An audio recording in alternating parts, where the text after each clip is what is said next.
ইয়া আইয়ুহাল্লাযীনা আমানু ইন্নামাল খামরু ওয়াল মাইসিরু ওয়াল আনসাব ওয়াল আজলামু রিজসুম মিন আমালিশ শাইতান ফাজতানিবুহু লাআল্লাকুম তুফলিহুন।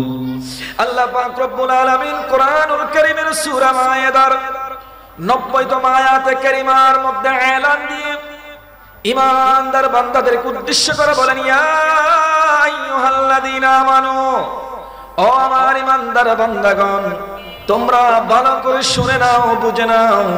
ইন্নামাল খামরু ওয়াল মাইসির, নিশ্চয় মাদক এবং জুয়া, মাদক এবং জুয়া। আল্লাহ পাক রব্বুল আলামিন ঈমানদারদেরকে উদ্দেশ্য করে বলেন, দুনিয়ার কোন মানুষদেরকে উদ্দেশ্য করে বলে নাই। যারা আল্লাহ পাক রব্বুল আলামিনের উপর ঈমান এনেছেন, যারা আল্লাহ পাক রব্বুল আলামিন এবং নবী করিম সাল্লাল্লাহু তাআলা আলাইহি ওয়াসাল্লামের উপর ঈমান এনেছেন, সেই সমস্ত ঈমানদারদেরকে আল্লাহ পাক রব্বুল আলামিন উদ্দেশ্য করে বলেন, ইয়া আইয়ুহাল্লাযীনা আমানু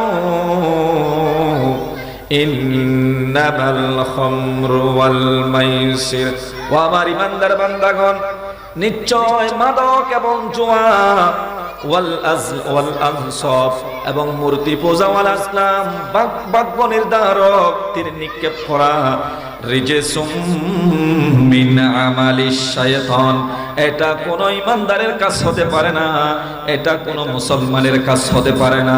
মাদক গ্রহণ করা, নেশা গ্রহণ করা, শরাব পান করা এবং ঈমানদার দাবি করে নিজেকে মুসলমান দাবি করে জুয়া খেলার মতো হারাম একটা বিষয়ের মধ্যে লিপ্ত হওয়া কোন ঈমানদারের কাজ হতে পারে না, মুসলমানের কাজ হতে পারে না।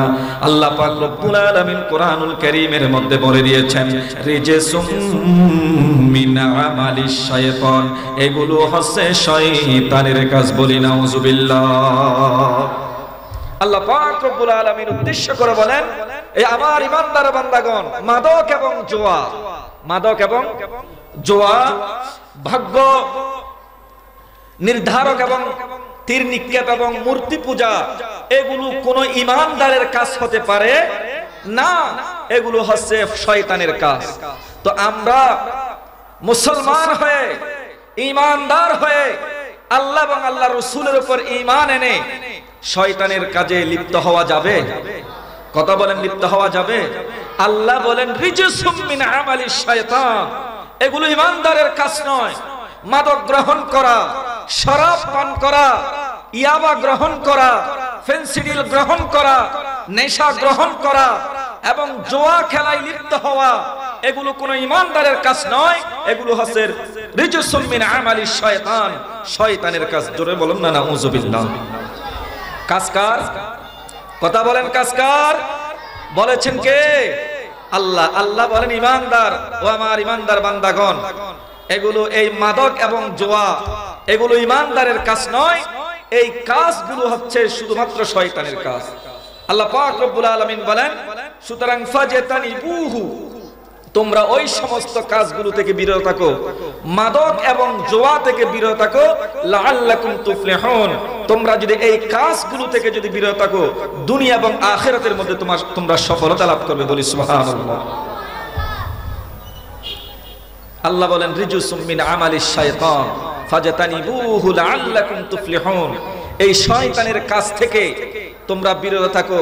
যদি তোমরা এই শয়তানের কাজগুলো থেকে বিরত থাকতে পারো, তাহলে দুনিয়া এবং আখিরাত উভয় জগতের মধ্যে তোমরা সফলতা লাভ করতে পারবে। বলি সুবহানাল্লাহ। কিন্তু আজকে দুঃখের বিষয়, মুসলমানের ঘরে ঘরে, সমাজে সমাজে, রন্ধ্রে রন্ধ্রে এই মাদক এবং জুয়া ঢুকে পড়েছে। কথা বলেন ঠিক কিনা? মাদক এবং জুয়ার কারণে অনেক পরিবার ধ্বংস হয়ে যাচ্ছে, সমাজ নষ্ট হয়ে যাচ্ছে, সমাজ কুলুষিত হয়ে যাচ্ছে। মুসলমানের পরিবারের মধ্যে মুসলমানিত্ব নাই, মুসলমানের সন্তান এই মাদক এবং জুয়ার মধ্যে লিপ্ত হয়ে আল্লাহ পাক রব্বুল আলামিনের পথ থেকে, দ্বীন এবং ধর্মের পথ থেকে অনেক দূরে সরে গিয়েছে। কথা বলেন ঠিক কিনা? কারণ এই কাজগুলো হচ্ছে শয়তানের কাজ। শয়তানের কাজই হলো মুসলমানদেরকে আল্লাহ এবং আল্লাহ রাসূলের পথ থেকে সরিয়ে নেওয়া। জোরে বলেন না নাউযুবিল্লাহ। এবং আল্লাহ পাক রব্বুল আলামিন কোরআনুল কারীমের অন্য আয়াতে বলেন, ওয়ালা তাত্তাবিউ খুতুওয়াতিশ শায়তান, তোমরা কখনো শয়তানের পদাঙ্ক অনুসরণ করিও না, শয়তানের পথ অনুসরণ করিও না। কেন? এই শয়তান তোমাদের প্রকাশ্য শত্রু। তাহলে কেউ, কোন বিবেকবান মানুষ, কোন বুদ্ধিমান মানুষ তার শত্রুর পথ অনুসরণ করতে পারে? কথা বলেন, করতে পারে? তো শয়তান কি আপনাকে ভালো পথ দেখাবে নাকি খারাপ পথ দেখাবে? কথা বলেন। যেই শয়তান আপনার শত্রু, যেই মানুষ আপনার শত্রু, সে কখনো আপনাকে ভালো পথ দেখাতে পারবে? ভালো কাজের দিকে নিয়ে যাবে? ভালো কোনো বিষয়ের দিকে আপনাকে ধাবিত করবে না। শত্রুর কাজ হলো আপনাকে ধ্বংসের মুখে ঠেলে দেওয়া। আল্লাহ বলেন, বান্দা আমার, শয়তান তোমাদের শত্রু। এই শয়তানের কাজ হলো তোমাদেরকে জাহান্নামে নিক্ষেপ করা, জাহান্নামের ধার প্রান্তে নিয়ে গিয়ে তোমাদেরকে পৌঁছিয়ে দেওয়া। জোরে বলুন না নাউযুবিল্লাহ। আজকে এই মাদকের কারণে, এই জোয়ার কারণে অনেক সমাজ নষ্ট হয়ে যাচ্ছে, অনেক মুসলমানের সন্তান নষ্ট হয়ে যাচ্ছে। কথা বলেন ঠিক কিনা?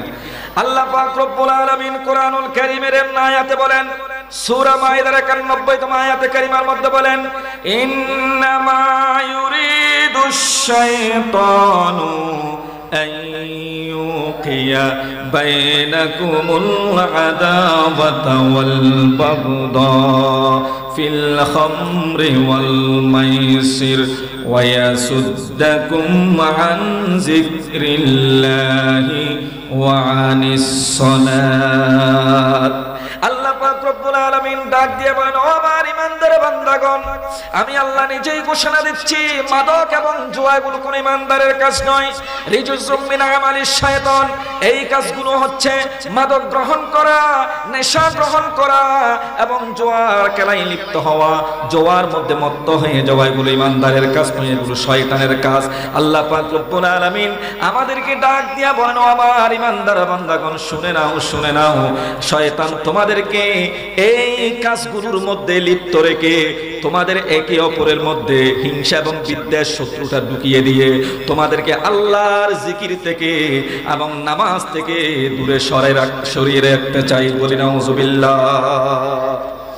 আল্লাহ বলেন, এ আমার ঈমানদার বান্দাগণ, এই শয়তান তোমাদেরকে ফিল খামরি ওয়াল মাইসির, মাদক এবং জোয়ার মধ্যে তোমাদেরকে লিপ্ত রেখে, মাদক এবং জোয়ার মধ্যে তোমাদেরকে মত্ত রেখে শয়তান তোমাদের মধ্যে একে অপরের মধ্যে বিদ্বেষ এবং শত্রুতা তৈরি করতে চায়। আর শয়তান চায় তোমাদেরকে মাদকের মধ্যে লিপ্ত করে দিয়ে এবং জোয়া খেলায় লিপ্ত করে দিয়ে আল্লাহর স্মরণ থেকে এবং নামাজ থেকে দূরে সরে রাখার জন্য। জুড়ে বলুন না নাউযুবিল্লাহ। ওয়া ইয়াসুদ্দাকুম আন যিকরিল্লাহ ওয়া আনিস সালাহ। শয়তান এই দুইটা কাজের মাধ্যমে তোমাদের মধ্যে তোমাদেরকে আল্লাহর জিকির থেকে এবং নামাজ থেকে, মসজিদ থেকে দূরে সরিয়ে রাখতে চায় এবং তোমাদের একে অপরের মধ্যে ভ্রাতৃত্ববোধ নষ্ট করে দিয়ে, সহমর্মিতা নষ্ট করে দিয়ে একে অপরের মধ্যে শত্রুতা এবং বিদ্বেষ তোমাদের মধ্যে ঢুকিয়ে দিতে চাই। জুড়ে বলুন না নাউযুবিল্লাহ। দুইজন মানুষ যখন জোয়া খেলে তখন হয়তো একজন জিতবে আরেকজন হারবে। কথা বলেন ঠিক কিনা? নাকি দুজন জিতবে? একজন জিতবে, একজন হারবে। আপনারা খেয়াল করবেন, যদি কোনো মানুষ হারতেই থাকে, তার টাকা হারাতেই থাকে, যে জয় লাভ করে মনের ভিতর তার প্রতি একটা ক্ষোভ সৃষ্টি হয়ে যায়। এটা ঠিক না? ঠিক কিনা? যখন মানুষ হারতে থাকে, যখন দুইজন মানুষ জোয়া খেলবে, তখন একজন মানুষ যখন হারবে, আরেকজন যখন জিতে যাবে, একজন মানুষ হারতে যখন সে জয়লাভ করার মুখ দেখে না, তখন যে জয়লাভ করে তার প্রতি একটা বিদ্বেষ, তার প্রতি একটা শত্রুতা ভাব এসে যায়। ওকে না তো জিততেছে, আমি কেন বারবার ওর কাছ থেকে হারতেছি? এভাবে তার মধ্যে একটা ওই বান্দার প্রতি, ওই ভাইয়ের প্রতি ভিতরে মনের মধ্যে একটা ভাব, শত্রুতা এবং বিদ্বেষ তৈরি হয়ে যায়। কথা বলেন ঠিক কিনা? যখন দুইজন ভাইয়ের মধ্যে শত্রুতা এবং বিদ্বেষ সৃষ্টি হয়ে যায়, তখন ওই ভাইয়ের মধ্যে কি আর বন্ধুত্ব থাকবে, সহমর্মিতা থাকবে? কথা বলেন, সহনশীলতা থাকবে? দুইজন মানুষের মধ্যে যদি সহমর্মিতা এবং সহনশীলতা না থাকে, সেখানে ওই পরিবারের মধ্যে, ওই সমাজের মধ্যে শান্তি আর থাকবে? কথা বলেন, শান্তি আর থাকবে? শান্তি থাকবে না। এবং একজন মানুষ যখন হারাতেই থাকে, হারতেই থাকে, তখন সে ডিপ্রেশনে ভুগতে থাকে, অস্থির হয়ে যায়, অশান্তিতে ভুগতে থাকে, সে আর স্থির থাকতে পারে না, তার কোনো কিছু ভালো কাজগুলো ভালো লাগে না এবং তার পরিবারও ভালো লাগে না, এমনকি পরিবার থেকে উদাসীন হয়ে যায়। এমনও অনেক মানুষ আছে, কথা বলেন ঠিক কিনা? এই জন্য আল্লাহ পাক রব্বুল আলামিন বলেন, এ আমার বান্দারা, তোমরা এই সমস্ত কাজগুলো থেকে বিরত থাকো, মাদক এবং জুয়া থেকে বিরত থাকো, যাতে তোমরা সফলতা অর্জন করতে পারো। আল্লাহ পাক রব্বুল আলামিন আমাদেরকে এই সমস্ত কাজ থেকে বিরত থাকার তৌফিক দান করুক, সকলে বলে আমিন। আর কোন মানুষ যখন মাদকের মধ্যে আসক্ত হয়ে যায়, মাদকে যখন সে আসক্ত হয়ে যাবে, তখন এই মাদকে আসক্ত হওয়ার কারণে, মাদকে লিপ্ত হওয়ার কারণে তার বিবেক লোপ পেয়ে যায়। তার বিবেক যখন লোপ পেয়ে যায়, তখন সে অনেকগুলো অন্যায় কাজের মধ্যে লিপ্ত হয়ে যায়। কথা বলেন ঠিক কিনা? কোন একজন মানুষ যখন মাদকে লিপ্ত হয়ে যায়, নেশায় লিপ্ত হয়ে যায়, তখন সে যখন নেশার মধ্যে থাকে, একজন মানুষ মাদকে যখন লিপ্ত হয়ে যাবে, যখন সে নেশার মধ্যে পড়ে যাবে, মাদকের নেশায়, তখন সে যখন মাদক গ্রহণ করতে পারবে না, তখন আপনার মাদক গ্রহণ করার জন্য যখন টাকা পায় না, তখন ওই মাদক গ্রহণ করার জন্য সে অবৈধ পন্থা অবলম্বন করে। যখন তার কাছে টাকা থাকে না, যখন তার কাছে মাদক নেওয়ার মতো সামর্থ্য থাকে না, এখন তো সে নেশায় মত্ত হয়ে গেছে, মাদক তাকে গ্রহণ করতেই হবে, নেশা তাকে গ্রহণ করতেই হবে, ইয়াবা ট্যাবলেট তাকে নিতেই হবে, তখন এখন তো এগুলো নেওয়ার জন্য তার কাছে টাকা নাই, তখন তার বিবেক লোপ পেয়ে যায়। এগুলো গ্রহণ করার জন্য, মাদক নেওয়ার জন্য সে যে কোনো অন্যায় কাজ করতে আর দ্বিধাবোধ করে না। এমনকি সামান্য টাকার জন্য একজন মানুষকে হত্যা করতেও সে দ্বিধাবোধ করবে না। যখন সে টাকা পাবে না, নেশায় মত্ত হয়ে যাবে ওই মাদক নেওয়ার জন্য, তখন তার মাথার মধ্যে অন্য ভালো কিছু আর চিন্তায় আসবে না। সে যেভাবে হোক অবৈধ পন্থায় টাকা ইনকাম করা হলেও আপনার সে মাদক গ্রহণ করার চেষ্টা করবে। অনেকেই দেখবেন মাদক গ্রহণ করার জন্য মানুষের চিন্তায় করতেছে, রাহাজানি করতেছে এবং মা বাবার সাথে অন্যায় আচরণ করছে। এমনকি মা বাবা বাধা প্রদান করলে মা বাবার উপর প্রভাব, মা বাবাকে প্রহার করতেও দ্বিধাবোধ করছে না, এমন অনেক সন্তান আছে কি নাই? এই জন্য নবী করিম সাল্লাল্লাহু আলাইহি ওয়াসাল্লাম বলেছেন, উম্মত আমার, এই মাদক হচ্ছে, নেশা হচ্ছে তোমার সমস্ত অন্যায় কাজগুলোর চাবি, সমস্ত অন্যায় কাজগুলোর চাবি। যখন তুমি মাদক গ্রহণ করবা, যখন তুমি শরাব পান করবা, তুমি মনে করছো একটা গুনার মধ্যে লিপ্ত হয়ে গেছো। নয়, যখন তুমি মাদক গ্রহণ করবা, মাদক নেওয়ার কারণে যখন তোমার বিবেক লোপ পেয়ে যাবে, তোমার বুদ্ধি লোপ পেয়ে যাবে, যখন তুমি ডিপ্রেশনে ভুগবা, যখন তুমি অস্থিরতায় ভুগবা, তখন তুমি যে কোনো অন্যায় কাজ করতে আর দ্বিধাবোধ করবে না।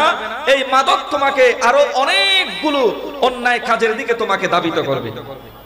এই জন্য নবী করিম সাল্লাল্লাহু তাআলা আলাইহি ওয়াসাল্লাম হাদিসে পাকের মধ্যে এলান দিচ্ছেন, হযরত আবু দারদা রাদিয়াল্লাহু তাআলা আনহু হাদিস বর্ণনা করেন, আন নবী দারদা রাদিয়াল্লাহু তাআলা আন আওসানি খলিলি, হযরত আবু দারদা রাদিয়াল্লাহু তাআলা আনহু হাদিস বর্ণনা করেন, হযরত আবু দারদা রাদিয়াল্লাহু তাআলা আনহু বলেন, আমার নবীর উম্মতেরা শুনে নাও, নবী করিম সাল্লাল্লাহু আলাইহি ওয়াসাল্লাম আমাকে কয়েকটি ওসিয়ত করেছেন।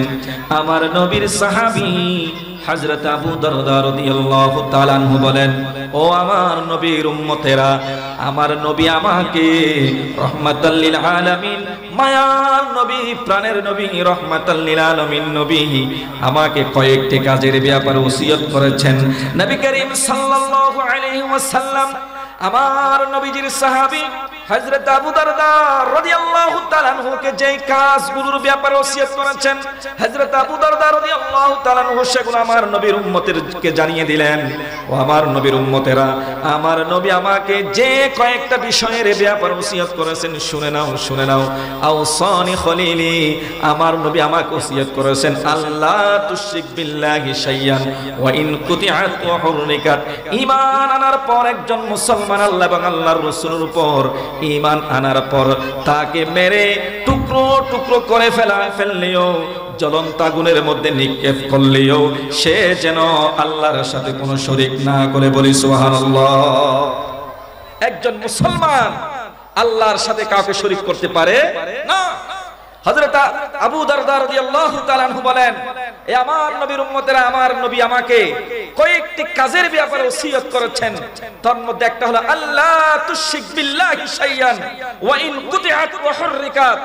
তোমাকে যদি মেরে কেটে টুকরো টুকরো করে ফেলা হয়, জ্বলন্ত আগুনে যদি পুড়িয়ে ফেলা হয়, তারপরেও আল্লাহর সাথে শরীক করা যাবে না, আল্লাহর সাথে কোনো অংশীদার সাব্যস্ত করা যাবে না। এরপর নবী করিম সাল্লাল্লাহু আলাইহি ওয়াসাল্লাম আমাকে ওসিয়ত করেছেন, ওয়ালা তাতরুক সালাতান মাকতুবাতান মুতাআম্মিদান ফামান তারাকাহা মুতাআম্মিদান ফাকাদ বারিয়াত মিনহু জিম্মা। আমার নবীজির সাহাবী হযরত আবু দারদা রাদিয়াল্লাহু তাআলা আনহুকে ওসিয়ত করেছেন, ও আমার আবু দারদা, জীবনে কখনো তুমি নামাজ তরক করবে না, বলি সুবহানাল্লাহ।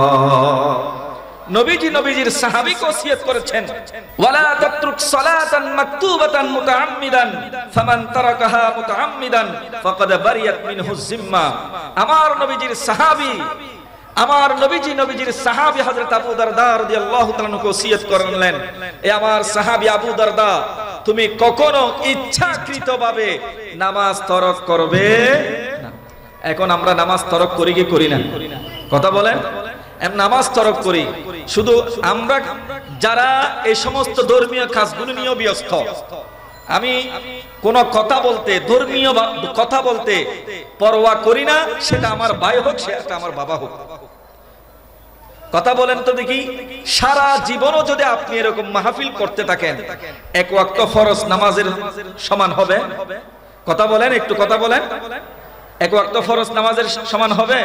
কিন্তু আমরা এমন যে ধর্মীয় আচার অনুষ্ঠানগুলো করতে গিয়ে যারা এরকম মাহফিল সাজিয়েছে, অধিকাংশ দেখবেন ফজরের নামাজ পড়ে না, এশারের নামাজ পড়ে নাই, আসরের নামাজ পড়ে নাই, জোহরের নামাজ পড়ে নাই, এগুলো নিয়ে সে ব্যস্ত। এখন আপনারা বলেন, এই রকম মাহফিল যদি সারা জীবনও না করে আল্লাহর দরবারে জবাবদিহিতা করতে হবে? কথা বলেন, একটু কথা বলেন। আমি কি আপনাদেরকে কথা বুঝাতে পারছি? যদি আমি আপনি সারা জীবন এরকম মাহফিলে না আসি এবং মাহফিলের ইন্তজাম না করি, মাহফিল না করি, মানুষের জন্য তবরুকাদের ব্যবস্থাও না করি, তাহলে আল্লাহর দরবারে এটার জন্য কি আমাদেরকে জবাবদিহিতা করতে হবে? করতে হবে না। আল্লাহ আমাকে বলবে না তুমি মিলাদুন নবী মাহফিল করো নাই কেন, তুমি তোমার এলাকায় একটা মাহফিল করো না কেন, কয়েকজন তোমরা মিলে টাকা পয়সা তুলে একটা মাহফিলের ইন্তজাম করো নাই কেন, মাহফিলে যাও নাই কেন, মাহফিলে বসো নাই কেন? এরকম আল্লাহ আমাদেরকে কিয়ামতের ময়দানে জবাবদিহিতা করবে না, জবাবদিহিতা করবে না। এই কাজের জন্য আল্লাহ জবাবদিহিতা করবে না। কিন্তু আউয়ালু মা ইউহাসাবু বিহিল আবদু ইয়াউমাল কিয়ামা, একজন বান্দা থেকে কিয়ামতের ময়দানে সর্বপ্রথম যে কাজের হিসাব নেওয়া হবে সেটা হলো বান্দার নামাজের হিসাব নেওয়া হবে। এই জন্য আমাদের নামাজি হওয়ার দরকার আছে কি নাই? কথা বলেন, নামাজি হওয়ার দরকার আছে কি নাই? এই জন্য আমার যে সমস্ত যুবক ভাইয়েরা, আজ এই এলাকার যুবক ভাইয়েরা যে পশ্চিম শহীদনগর তরুণ এবং যুব সমাজ মাহফিল উদযাপন কমিটি যারা এই মাহফিলের ইন্তজাম করেছেন, আমি আপনাদেরকে দাওয়াত দেব, আমি আপনাদেরকে অনুরোধ করব যেন আপনাদের জীবন থেকে নামাজ তরক না হয়, যেন আপনাদের জীবন থেকে নামাজ তরক না হয়। আপনারা নামাজি হন, আপনারা ভালো কাজ করেন। যদি 10 জন যুবক, যদি 20 জন যুবক যদি একটা সমাজের মধ্যে একই সাথে কাঁধে কাঁধ মিলিয়ে চেষ্টা করে কাজ করে, তাহলে সেই সমাজের মধ্যে কোনো অন্যায় কাজ, কোনো মাদক জোয়া থাকতে পারে? কথা বলেন, থাকতে পারে? এবং কোন 10 জন 20 জন যুবক যদি মিলে ভালো কাজের প্রতি মানুষদেরকে দাবিত করে আল্লাহ শপথ করে বলতে পারি সেই সমাজের মধ্যে কোনো অন্যায় অশ্লীল কাজ থাকতে পারে না। এখন আমরা কি করি, এই যে একটা কমিটি করলাম, বছরের মাথায় মাথায় একটা মাহফিল করলাম অথবা কোন একটা অনুষ্ঠান করলাম ধর্মীয়, এতটুকুতে আমাদের দায়িত্ব শেষ। কথা বলেন ঠিক কিনা? এই জন্য যে সমস্ত আমার ভাইরা পশ্চিম শহীদনগর তরুণ ও যুব সমাজ মাহফিল উদযাপন কমিটি, আমি আপনাদেরকে অনুরোধ করবো, আপনাদের ভাই হিসেবে, আপনারা যুবক, আপনারা চাইলে একটা সমাজকে পরিবর্তন করতে পারবেন। শুধুমাত্র বছরের মাথায় মাথায় একটা মাহফিল দিয়ে আপনাদের দায়িত্ব শেষ করবেন না। আপনারা নিজেরাও ইসলামের অনুশাসন মেনে চলুন এবং অন্যদেরকে ইসলামের অনুশাসন মেনে চলার জন্য উৎসাহিত করুন। এটা আপনাদের প্রতি আমার অনুরোধ রইল। আল্লাহ পাক রব্বুল আলামিন আমার ভাইদেরকে এই ভালো কাজ সর্বদা শুধুমাত্র বছরে একটা মাহফিল করে দায়ী ছাড়া না হয়ে নিজেরাও ভালো কাজ করে অন্যদেরকেও ভালো কাজের প্রতি উদ্বুদ্ধ করার মতো তৌফিক দান করুক। সকলে বলে আমিন। আর একটু জোরে বলুন না আমিন। আল্লাহুম্মা সাল্লি আলা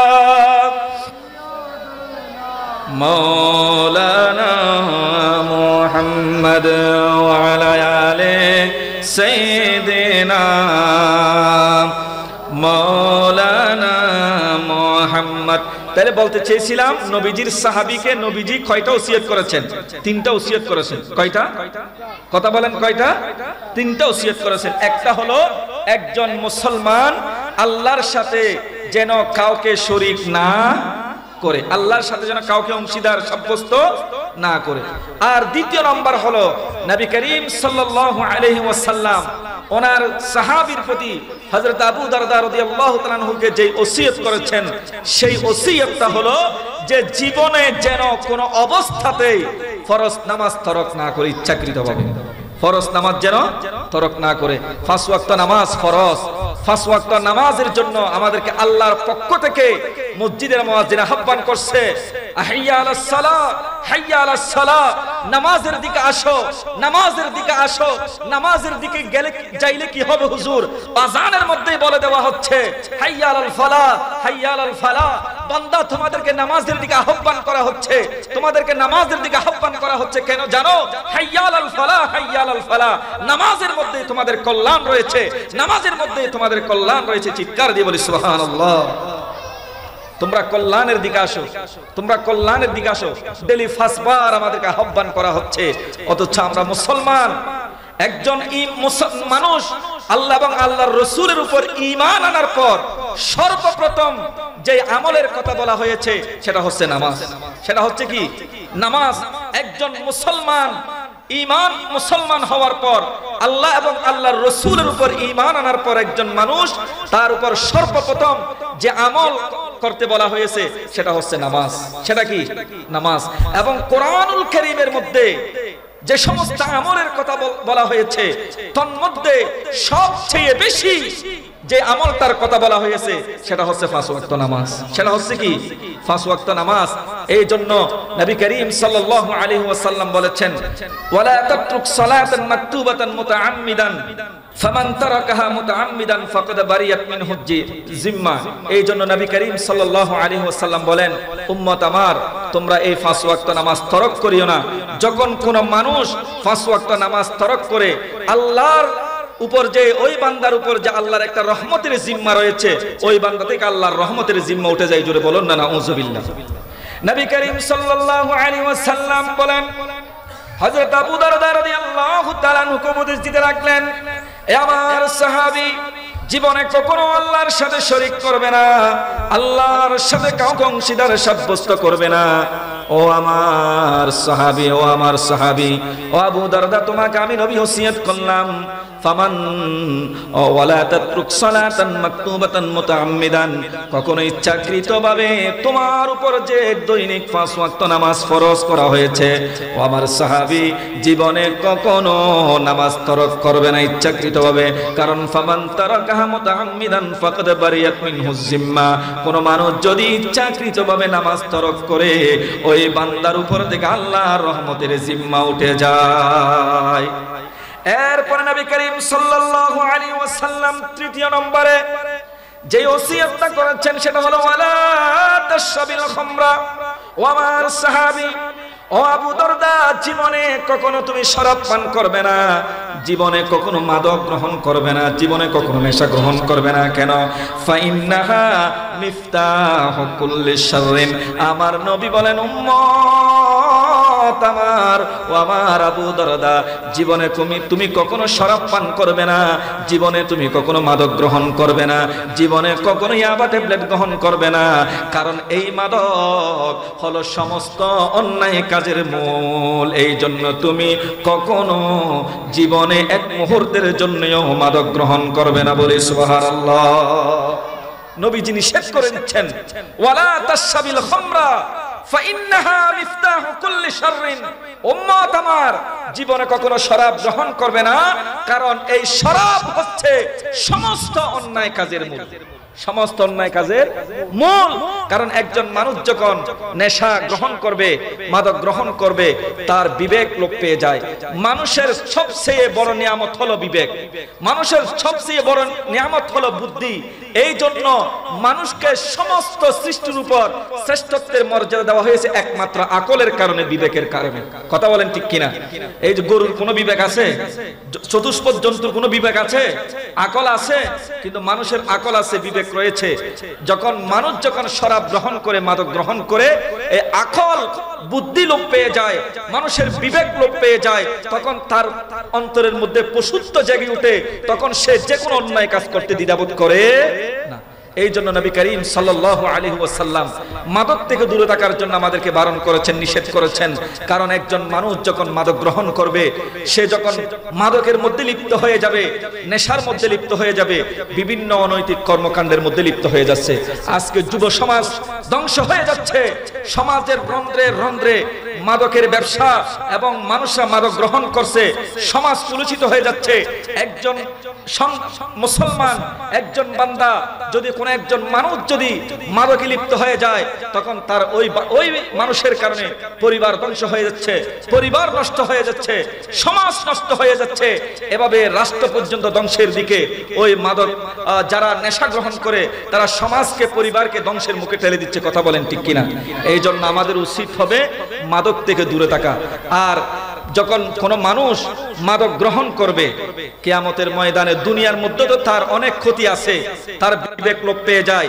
এবং এমন কি যে এমন অনেকও ভালো মানুষ ছিল, যে খুব ব্রেইনি মানুষ ছিল, অনেক বিবেকবান মানুষ ছিল, একেবারে ভালো সুস্থ একজন সবল একজন মানুষ ছিল। দেখবেন মাদক গ্রহণ করতে করতে, বিভিন্ন ধরনের নেশা গ্রহণ করতে করতে তার ব্রেন নষ্ট হয়ে গেছে। এরকম মানুষ আছে কি নাই? এরকম মানুষ আছে যে নেশা গ্রহণ করতে করতে যে বিবেক নষ্ট হয়ে গেছে, ব্রেন নষ্ট হয়ে গেছে। একজন সুস্থ মানুষ অসুস্থ হয়ে গেছে, সব কিছু হারিয়ে ফেলছে, উদাসীন হয়ে গেছে পরিবার থেকে, মস্তিষ্ক বিকৃত হয়ে গেছে। এগুলো তো দুনিয়াবি তো ক্ষতি আছে আছে। আমাদের আসল জীবন হচ্ছে কবরের জীবন। কথা বলেন ঠিক কিনা? আসল জীবন হচ্ছে পরকালের জীবন। কথা বলেন ঠিক কিনা? এই পরকালেও যারা মাদক গ্রহণ করবে, তাদের জন্য শাস্তি আছে কি নাই? কথা বলেন আছে কি নাই? একটু জিকির করে লা ইলাহা লা ইলাহা লা ইলাহা লা ইলাহা ইল্লাল্লাহ লা ইলাহা লা ইলাহা, জোরে জোরে লা ইলাহা। ভাইজান বহু দূরে মদিনা, আমরা কেমনে যাব জানি না। দয়াল আল্লাহ দয়া করো, দয়াল আল্লাহ দয়া করো, দেখাও সোনার মদিনা। লা ইলাহা, জোরে লা ইলাহা। আপনারা যারা সামনে দাঁড়িয়ে আছেন, আপনাদেরকে অনুরোধ করবো আপনারা ভিতরে প্রবেশ করেন। এটা বৃষ্টি দেখা যাচ্ছে, আপনারা দয়া করে মেহেরবানি করে ভিতরে ঢুকে যান। লা ইলাহা লা ইলাহা, জোরে লা ইলাহা ইল্লাল্লাহ লা ইলাহা। ভাইজান কত সুন্দর মদিনা, যার নাই কোনো তুলনা। কত সুন্দর মদিনা, যার নাই কোনো তুলনা। তোমরা বুঝেও কেন বুঝো না, তোমরা বুঝেও কেন বুঝো না, ভাইজান ঈমান হইল মদিনা। লা ইলাহা, জোরে লা ইলাহা, লা ইলাহা, লা ইলাহা, লা ইলাহা।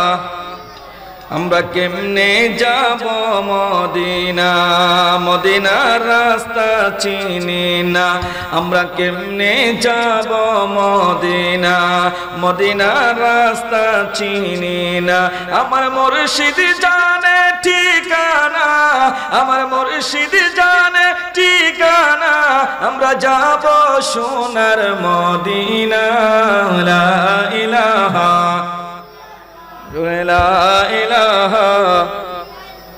তো আমি বলতে চেয়েছিলাম যে মুসলমানের আসল জীবন কি দুনিয়ার জীবন নাকি পরকালের জীবন? কথা বলেন। একজন মুসলমান হিসেবে আমাদেরকে এটা অবশ্যই বিশ্বাস করতে হবে কি হবে না? একজন মুসলমান হিসেবে আমাদেরকে অবশ্যই এটা বিশ্বাস করতে হবে এবং এটা আমাদের ঈমানের দাবি। তার আসল জীবন হচ্ছে কি? পরকালের জীবন। কারণ এই জীবনটা কখনো চিরস্থায়ী। এটা কি চিরস্থায়ী জীবন? আপনারা একটু কথা বলেন। আপনার বাবা আছে দুনিয়ায়, দাদা আছে, পরদাদা আছে। এভাবে যদি আমরা একটু নজর দৃষ্টি দিই তাহলে আমাদের পূর্বপুরুষ আছে, বাপ দাদা নানা নানি আছে। এরা কোথায় তাইলে? কথা বলেন, এরা কোথায়?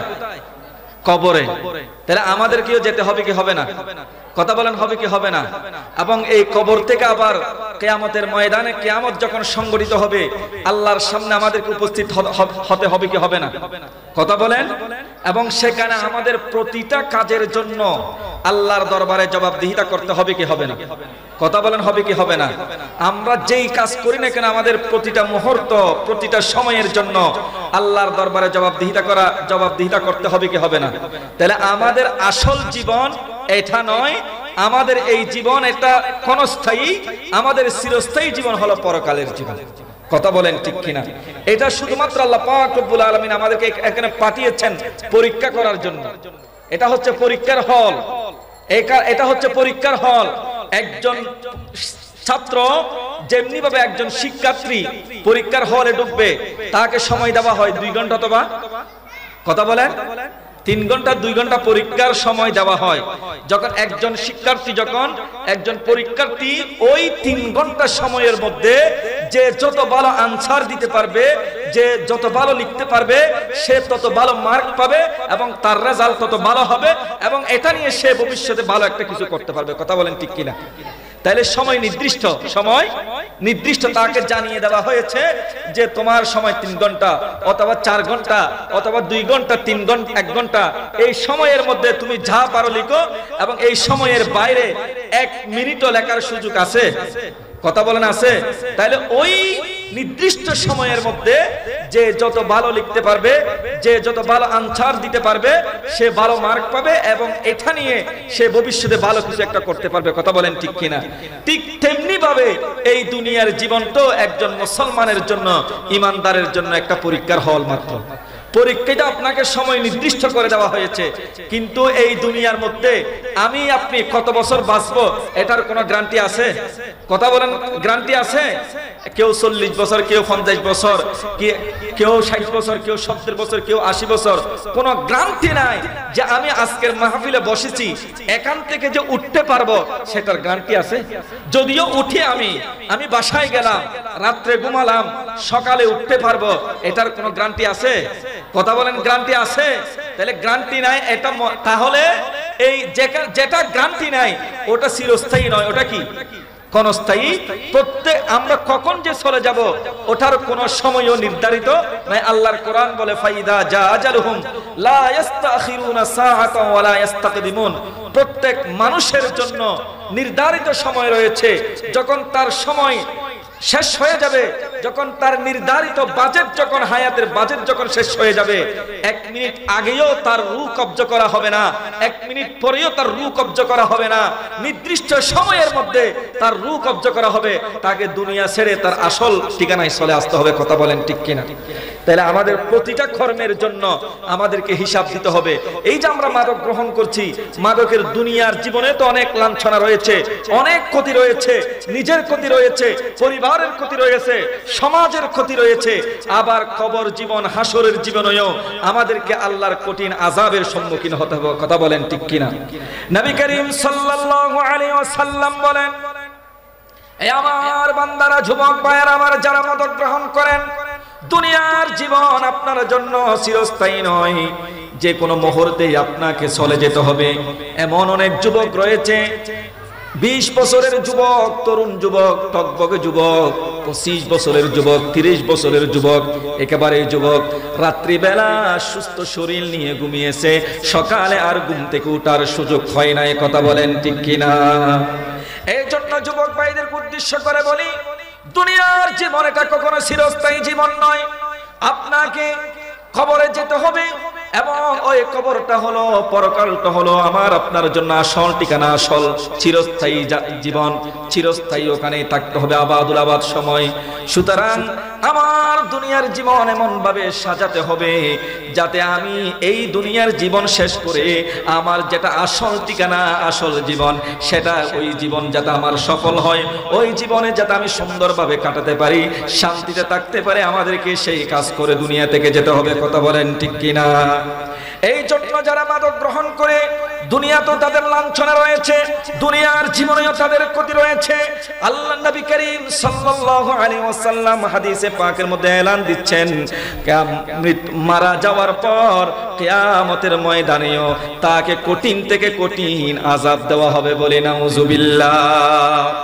নবী করিম সাল্লাল্লাহু আলাইহি ওয়াসাল্লাম ইরশাদ করেন, মান শারিবাল খামরা ফাসাকারা লাম তুকবাল লাহু সালাতুন 40 সাবাহান। যুবক ভাইরা আমার, নবী করিম সাল্লাল্লাহু তাআলা আলাইহি ওয়াসাল্লাম এলান দিচ্ছেন, মাদক এটা এমন জঘন্য অপরাধ, মাদকের ভয়াবহতা এত বেশি। নবী করিম সাল্লাল্লাহু আলাইহি ওয়াসাল্লাম বলেন, কোন মুসলমান যদি মাদক গ্রহণ করে নেশাগ্রস্ত হয়ে যায়, আমার নবী বলেন 40 দিন পর্যন্ত তার পক্ষ থেকে আল্লাহ পাক রব্বুল আলামিন তার কোনো ইবাদত নামাজ কবুল করে না। বলি নাউযুবিল্লাহ। কয়দিন পর্যন্ত নামাজ কবুল করে না? 40 দিন পর্যন্ত।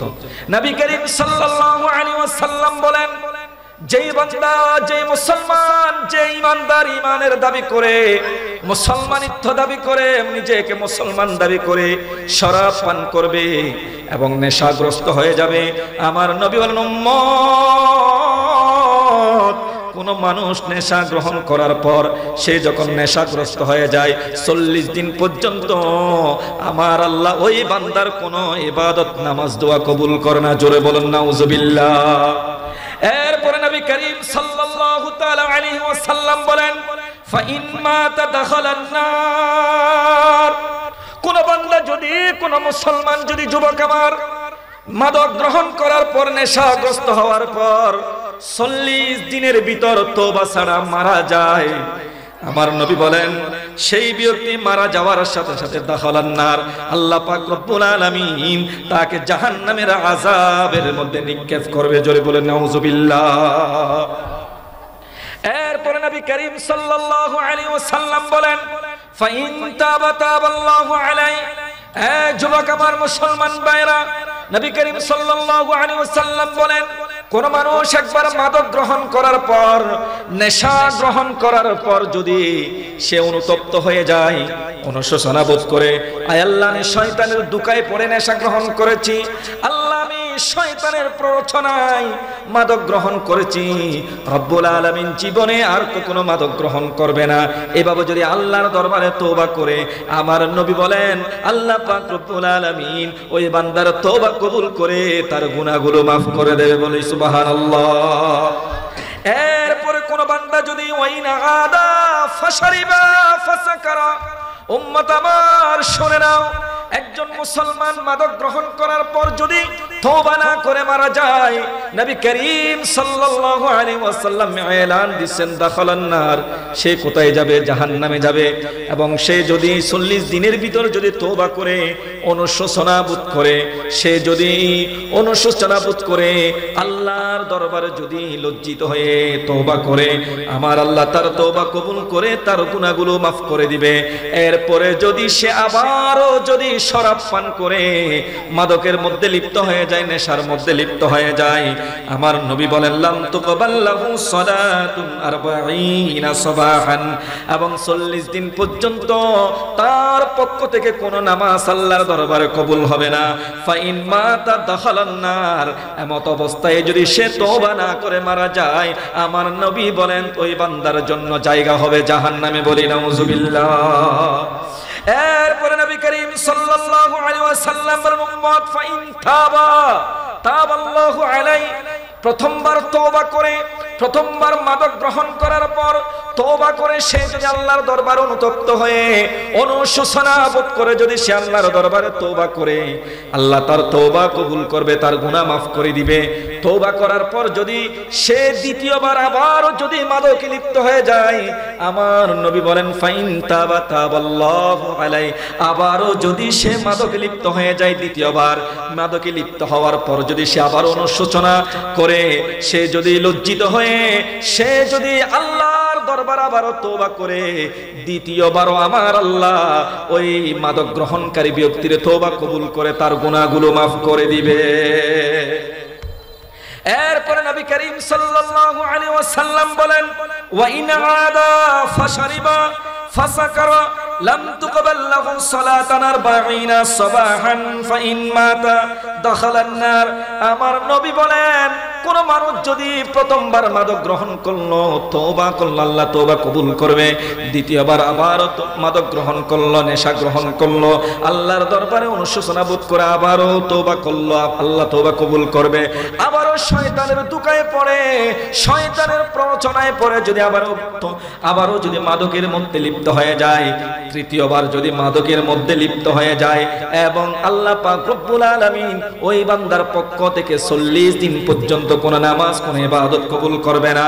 এরপরে আমার নবী বলেন সেই যদি তওবা ছাড়া ওই 40 দিনের ভিতর যদি মারা যায়, দাখালান নার, মারা যাওয়ার সাথে সাথে সে জাহান্নামে যাবে।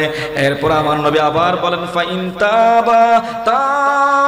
তাবাল্লাহু আলাইহি, ওয়া আমার উম্মত সে যদি তৃতীয়বারও তওবা করে, আল্লাহ পাক রব্বুল আলামিন তৃতীয়বারও তার তওবা কবুল করে তার জীবনের গুনাহগুলো মাফ করে দিবে। বলি সুবহানাল্লাহ। সুযোগ কয়বার? 3 বার।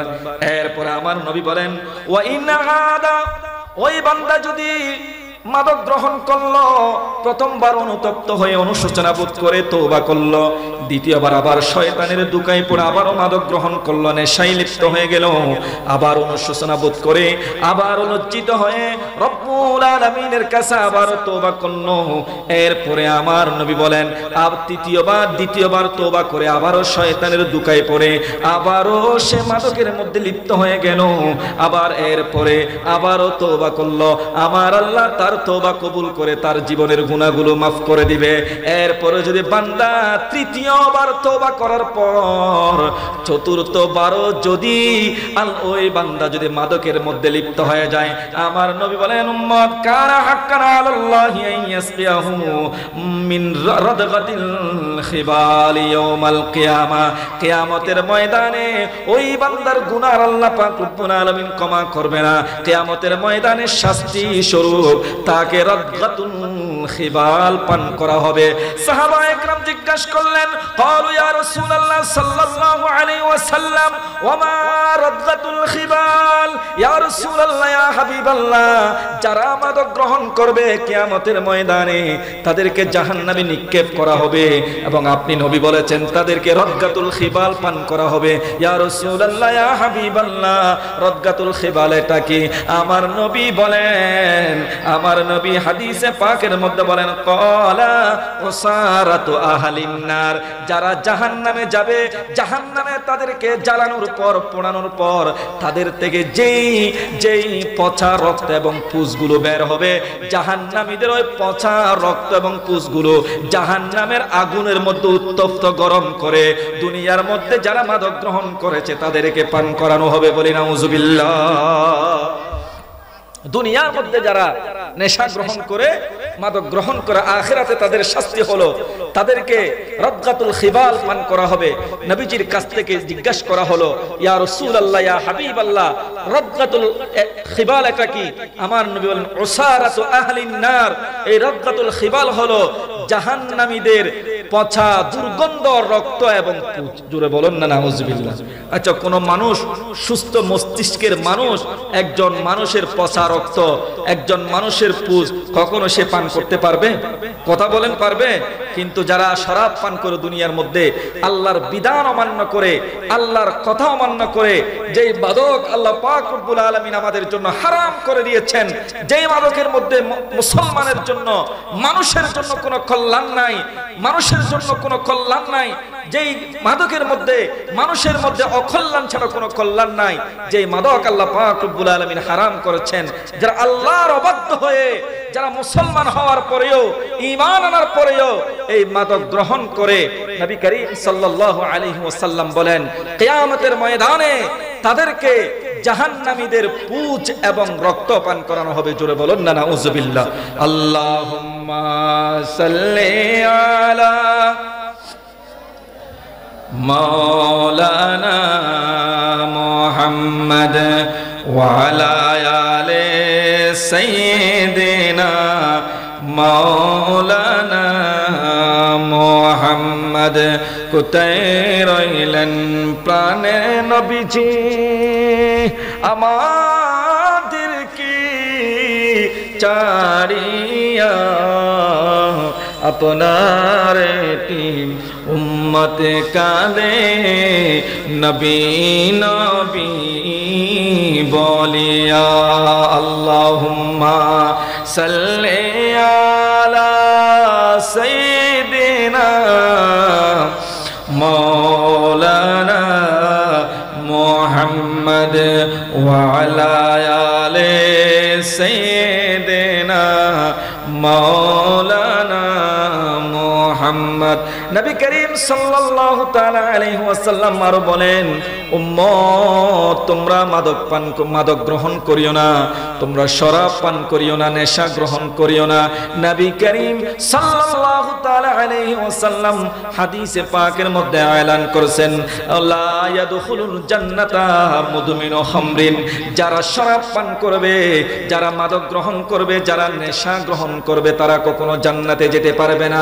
শুধু তাই নয়, নবী করিম সাল্লাল্লাহু তাআলা আলাইহি ওয়াসাল্লাম অন্য হাদিসে পাকের মধ্যে এলান দিচ্ছেন, ক্বালা রাসূলুল্লাহ সাল্লাল্লাহু তাআলা আলাইহি ওয়াসাল্লাম, মুদমিনুল খামরি কাবিদি ওয়াসানিন।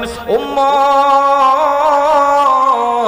মাদক এটা এমন জঘন্য অপরাধ, মাদক এটা এমন জঘন্য অপরাধ, নেশা এটা এমন জঘন্য অপরাধ, শরাব পান করা এমন জঘন্য অপরাধ।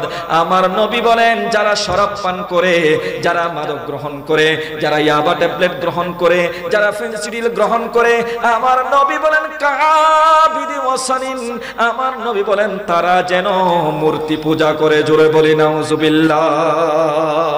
তারা যেন মূর্তি পূজা করে। এখন বলেন তো, কোন মুসলমান দাবি করে মূর্তির পূজা করতে পারে?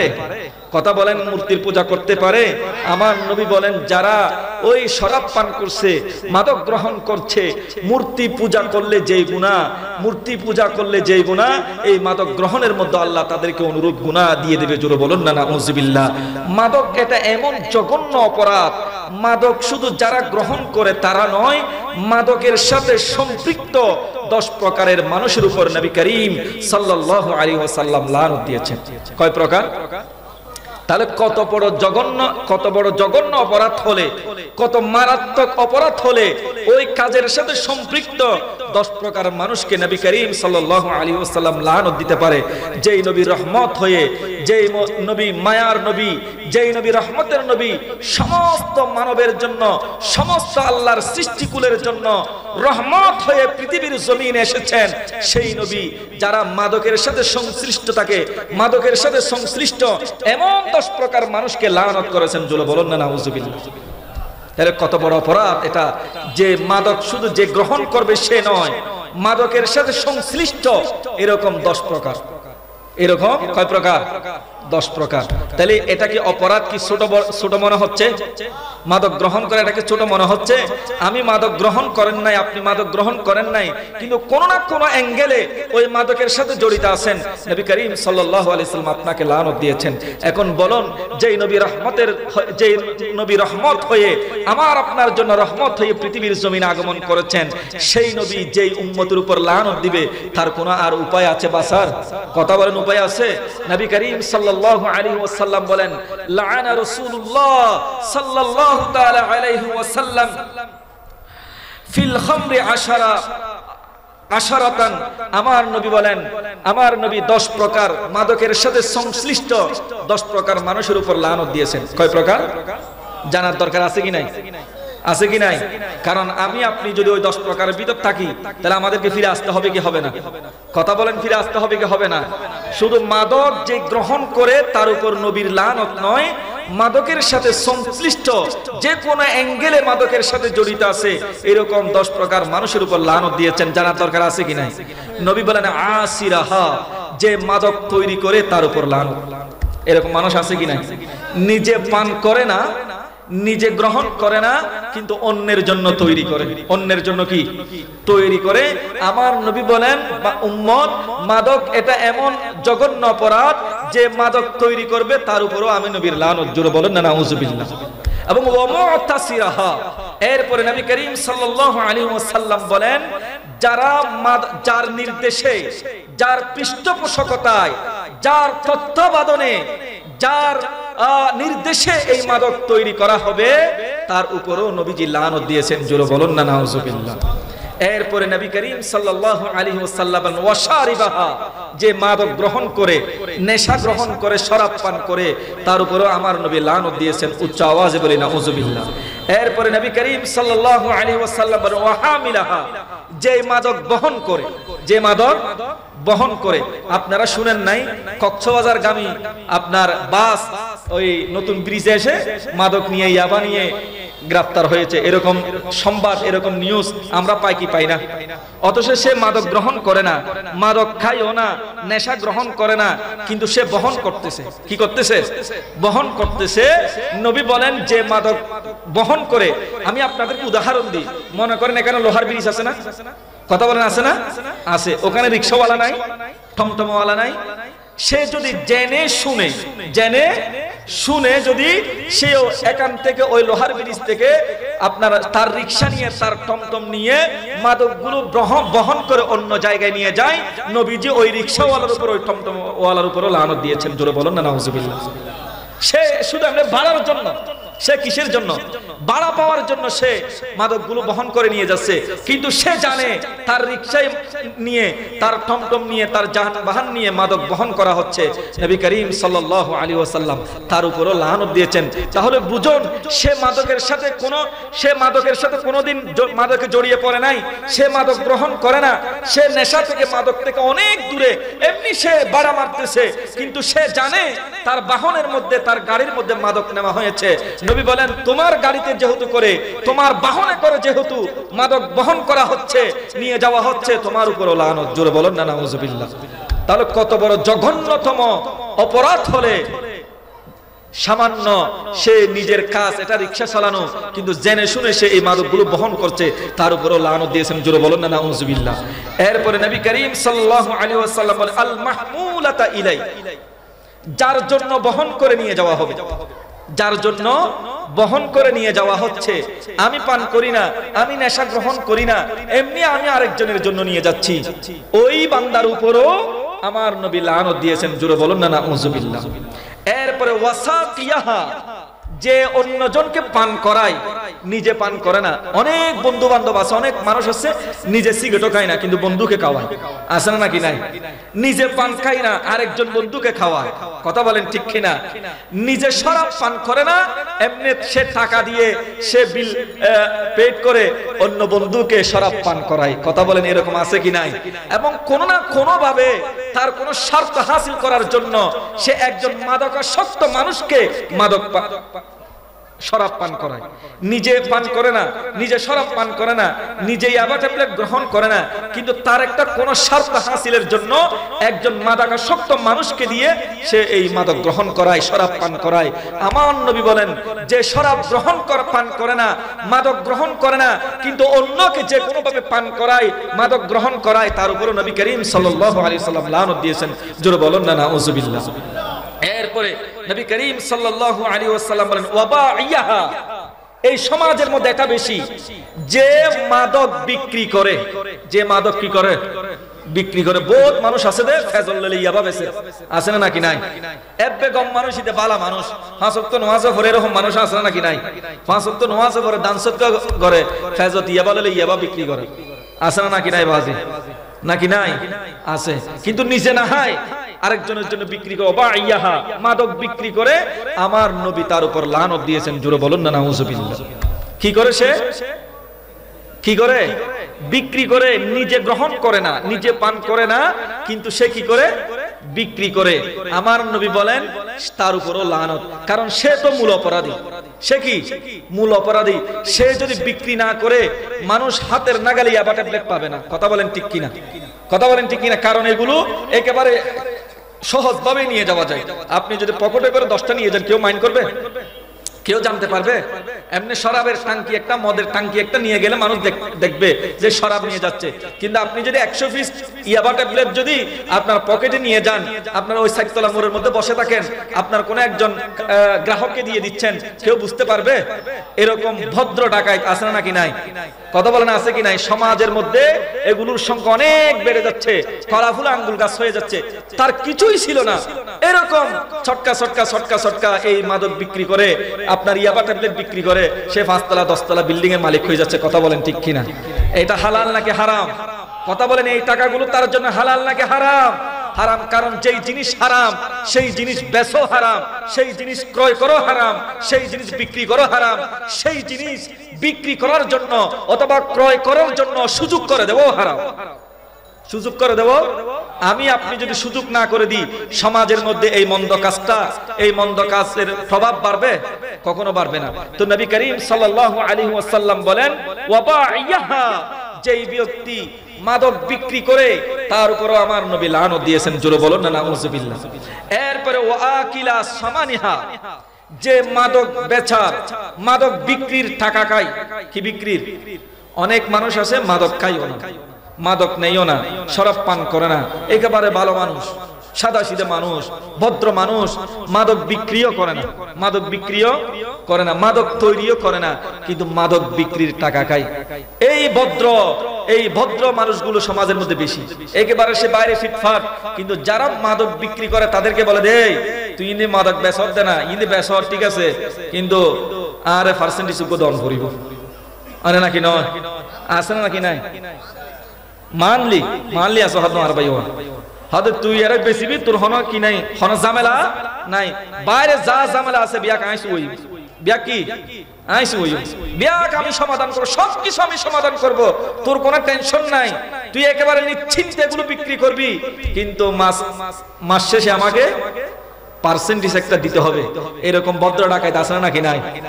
এইগুলো বেশি সমাজের মধ্যে, তাদের পৃষ্ঠপোষকতায়, তাদের তত্ত্বাবধানে, তাদের সুযোগ এর মাধ্যমে এই মাদক সমাজের রন্ধ্রে রন্ধ্রে পৌঁছে গেছে, ঘরে ঘরে পৌঁছে গেছে। কথা বলেন ঠিক কিনা?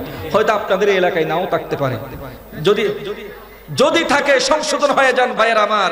আপনি এই মাদক বিক্রি করে অথবা মাদক বিক্রির টাকাকেই আপনি একজনকে মাদক বিক্রি করার জন্য সুযোগ করে দিয়েছেন, আপনি একজন মানুষকে ওই আপনার ইয়াবা ট্যাবলেট বিক্রি করার জন্য সুযোগ করে দিয়েছেন, মাত্রই আপনি কিছু টাকা পাচ্ছেন, আপনি মনে করছেন এই টাকা নিয়ে আপনি কবরে যেতে পারবেন?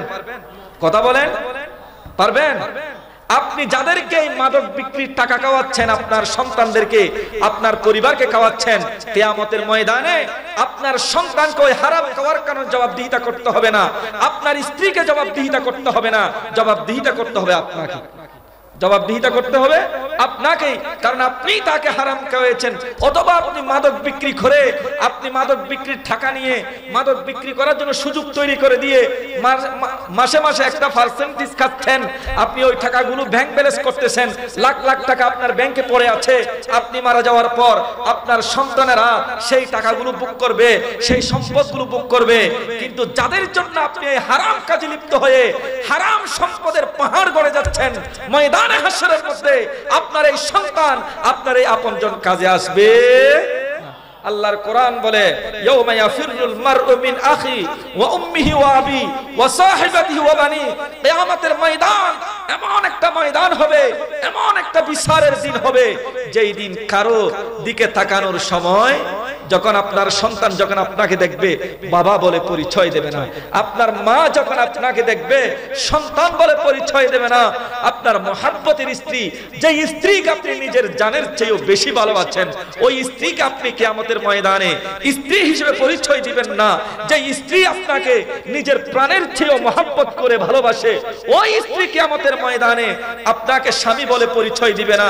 আল্লাহর কোরআন বলে, উম্মত, এই আমার বান্দারা, তোমরা যে পরিবারের জন্য, যে আপনজনের জন্য হালাল হারাম পার্থক্য না করে, হালাল হারাম বাস বিচার না করে তাদের জন্য সম্পদ গড়ে যাচ্ছ, ময়দানে হাসরের মধ্যে এর বার তারা নিবে না, এই বার তারা নিবে না, তোমাকে এর জবাবদিহিতা করতে হবে। যাদের জন্য তুমি হারামে লিপ্ত হয়ে মানুষের উপর জোর জুলুম করে, অন্যায় করে, মানুষের সম্পদ গ্রাস করে নিজের হস্তগত করে নিয়েছো, তুমি তো বুক করতে পারো নাই, কারণ এই জীবনটা তো তোমার জন্য চিরস্থায়ী নয়, তোমাকে সবকিছু ছেড়ে চলে আসতে হবে।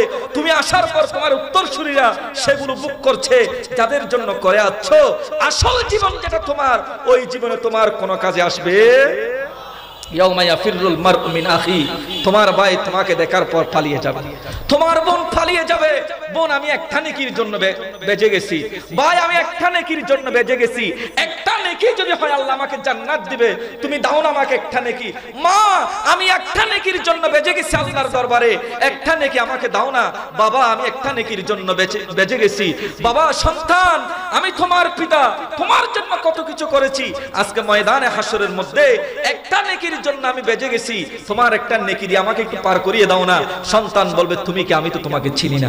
এরকম বলে ইয়াউমা ইয়াফিরুল মারউ মিন আখি ওয়া উম্মিহি ওয়া আবি, মা বাবা সন্তান সন্ততি বন্ধু বান্ধব তোমার থেকে পলায়ন করবে, তোমার কোনো কাজে আসবে না। এই জন্য কার জন্য করে যাচ্ছেন? হালাল হারাম তোয়াক্কা না করে এই সম্পদের পাহাড় কার জন্য করছেন? এই জন্য আপনাকে জবাবদিহিতা করতে হয়। মুসলমান, এটা আমাদের চিরস্থায়ী জীবন নয়। এমনও অনেক মানুষ আছে রাতে অনেক টাকার মালিক হয়ে গেছে, কোনো না কোনো ভাবে সে সম্পদের মালিক হয়েছে, এক টাকাও বুক করার সুযোগ পায় নাই, তাকে আল্লাহর ডাকে সাড়া দিয়ে কবরে চলে যেতে হয়েছে। কথা বলেন ঠিক কিনা? এমন সুস্থ মানুষ রাতে সকলের সাথে খাবার খেয়ে আড্ডা দিয়ে বিছানায় ঘুমিয়েছে, সকাল উঠতে পারে নাই। এমন অনেক যুবক যার মানুষ বলে অকাল মৃত্যু, চিন্তাও করে নাই মানুষ সে মারা যাবে, একেবারে সুস্থ সবল মানুষ যুবক রাত্রে ঘুমিয়েছে, সে সকাল আর ঘুম থেকে উঠতে পারে নাই। তার মানে আমাদেরকে বুঝতে হবে এই দুনিয়ার জীবন কখনো চিরস্থায়ী নয়। যা করি না কেন সব কিছুর জন্য, প্রতিটা মুহূর্তের জন্য, প্রতিটা সময়ের জন্য, আমাদের প্রতিটা কর্মের জন্য আল্লাহর দরবারে জবাবদিহিতা করতে হবে। সুতরাং আমাদেরকে দুনিয়ার জীবন সেভাবেই সাজাতে হবে। নাম্বার 1 আমাদেরকে যেটা করতে হবে, অন্যায় করা যাবে না, হালাল হারাম বাস বিচার করে আমাদেরকে চলে যেতে হবে। আমি অন্যের সম্পদ আমি জোর খাটিয়ে, আমার বাহুবল আছে, আমার প্রশাসনিক ক্ষমতা আছে, আমার সবকিছু আছে, আমার গোষ্ঠী বড়, আমার পাওয়ার আছে, আমার নেতৃত্ব আছে, আমি সেই পাওয়ার কাটিয়ে, আমার বাহুবল কাটিয়ে, আমার ক্ষমতা কাটিয়ে আরেকজনের সম্পদ, আরেকজনের জায়গা একটা দখল করে নিলাম। ময়দানে হাসরের মধ্যে আপনি যখন মারা যাবেন, ওখান থেকে এক টুকরো সম্পদ আপনি খবরে নিয়ে যেতে পারবেন? কথা বলেন, নিয়ে যাওয়া যাবে? তো কার জন্য করছি?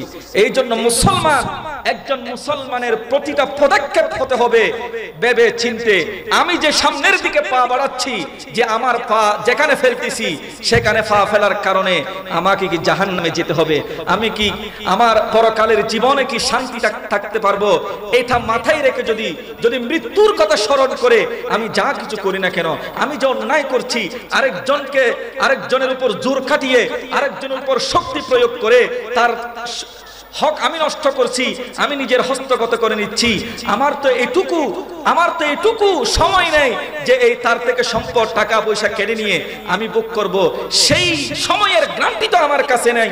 এই মৃত্যুর কথা স্মরণ করে কোন মুসলমান যদি জীবন ধারণ করে তাহলে সে কখনো অন্যায় কাজ করতে পারে। আল্লাহ পাক রব্বুল আলামিন আমাদেরকে সেভাবে চলার তৌফিক দান করুক, সকলে বলে আমিন। তো কথা বলতে চেয়েছিলাম যে 10 প্রকারের মানুষের উপর নবীজি লানত দিয়েছেন যারা মাদকের সাথে সম্পৃক্ত। কারা কিসের সাথে? মাদকের সাথে। তাহলে একটা হলো ওয়াকিলা সামানিহা, যারা মাদক তৈরিও করে না, মাদক বিক্রিও করে না, মাদক গ্রহণও করে না এবং তারা মাদক বিক্রির টাকা খায়।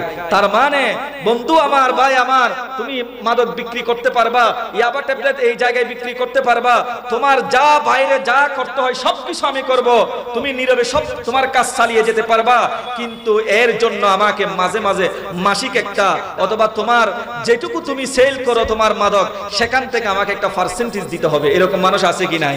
তো নবী বলেন যারা এরকম মাদক বিক্রির টাকা খায় তাদের উপরও আমি নবী লানত দিলাম। জোরে বলুন না নাউযুবিল্লাহ। যদি এরকম থেকে তাকে আমাদের সংশোধন হওয়ার প্রয়োজন আছে কি নাই? কারণ আমাদেরকে মরতে হবে। একটা কথা মনে রাখবেন, এই দুনিয়া চিরস্থায়ী নয়, এই দুনিয়া চিরস্থায়ী নয়।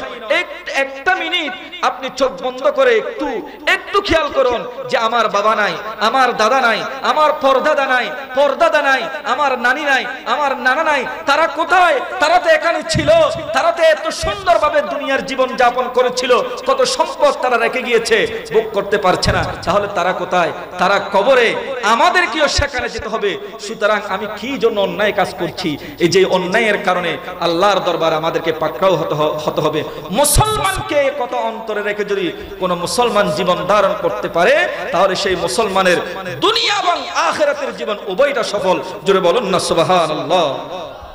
এই জন্য নবী করিম সাল্লাল্লাহু আলাইহি ওয়াসাল্লাম বলেন যে মাদক বিক্রির যারা টাকা খাবে যে কোনো ভাবে, তাদের উপরও নবীজি লানত দিয়েছেন। তাদের উপরও কি দিয়েছেন? লানত দিয়েছেন। এবং ওয়াল মুস্তারা লাহা, কোন একজন মানুষ নিজেও খায় না, অন্যজনকে কেন কোন কারণে ক্রয় করেছে, ওয়াল মুস্তারা লাহু, এবং যার জন্য ক্রয় করা হয়েছে ওই মানুষের উপরও নবী করিম সাল্লাল্লাহু আলাইহি ওয়াসাল্লাম লানত দিয়েছেন। তাহলে প্রিয় হাজিরিন, তাহলে বুঝতে পারেন, একটু গভীরভাবে খেয়াল করুন যে কত বড় অপরাধ হলে, কত বড় মারাত্মক দূষণীয় কাজ হলে ওই কাজ না করেও সরাসরি কোন না কোন অ্যাঙ্গেলে সম্পৃক্ত থাকার কারণে ওই কাজের জন্য নবীজি লানত দিয়েছেন। যে কাজের জন্য নবীজি লানত দিয়েছেন কোন না কোন অ্যাঙ্গেলে লিপ্ত থাকার কারণে, তাহলে এই কাজ কত বড় মারাত্মক অপরাধ একটু ভেবে দেখুন। আল্লাহ পাক রব্বুল আলামিন আমাদেরকে এরকম অন্যায় কাজ থেকে হেফাজত করুক, সকলে বলি আমিন। এবং নবী করিম সাল্লাল্লাহু আলাইহি ওয়াসাল্লামের দেখানো পথ মতো আমাদের জীবন ধারণ করার মতো তৌফিক দান করুক, সকলে বলি আমিন। যাতে আমাদের দ্বারা কোনো অন্যায় না হয়, আমাদের দ্বারা যাতে কোনো মানুষের ক্ষতি না হয়, সেই চিন্তা মাথায় রেখে আমাদেরকে চলতে হবে। কারণ আমরা মুসলমান দাবি করি। আমার নবী বলেন আল মুসলিমু মান সালিমাল মুসলিমুনা মিন লিসানিহি ওয়া ইয়াদিহি। উম্মত আমার, তুমি নিজেকে মুসলমান দাবি করতে পারো, তুমি নিজেকে ঈমানদার দাবি করো, তুমি নিজেকে মুসলিম দাবি করো, কিন্তু তোমার হাত থেকে, তোমার অন্যায় করা থেকে, তোমার জবান থেকে, তোমার কথা থেকে, তোমার হাত থেকে অপর মুসলমান, অপর মানুষ নিরাপদ থাকবে না, তাহলে তুমি নিজেকে মুসলমান দাবি করতে পারবে না। তার মানে কি বুঝলেন? তাহলে আমাদের হাত থেকে একজন মুসলমান যতক্ষণ পর্যন্ত না নিরাপদ থাকবে না, ততক্ষণ পর্যন্ত নিজেকে ঈমানদার দাবি করলেও আমরা ঈমানদার হতে পারবো না, এমনি মুসলমান দাবি করতে পারবো। নবীজি বলেন তোমার অন্যায় করা থেকে, তোমার হাত থেকে, তোমার জবান থেকে, তোমার কথা থেকে যদি কোনো মুসলমান নিরাপদ না হয়, অর্থাৎ তোমার হাতের দ্বারা যদি কোনো মানুষকে কষ্ট দাও, তোমার কথার দ্বারা যদি কোনো মানুষকে কষ্ট দাও, তোমার কাজের মাধ্যমে যদি কোনো মানুষকে কষ্ট দাও, তাহলে তুমি মুসলমান দাবি করলেও আমি নবীর কাছে তুমি মুসলমান হতে পারো নি। কারণ মুসলমান কখনো, মুসলমানের বৈশিষ্ট্য এটা হতে পারে না যে একজন মুসলমানের উপর অন্যায়ভাবে একজন মুসলমানকে কষ্ট দিবে।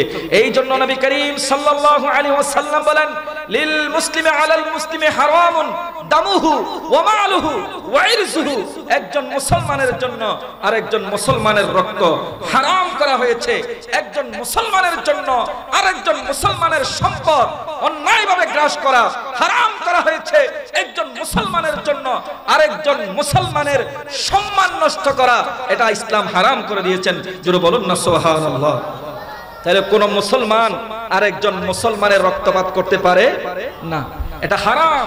একজন মুসলমান আরেকজন মুসলমানের সম্পদ গ্রাস করতে পারে না, এটা হারাম।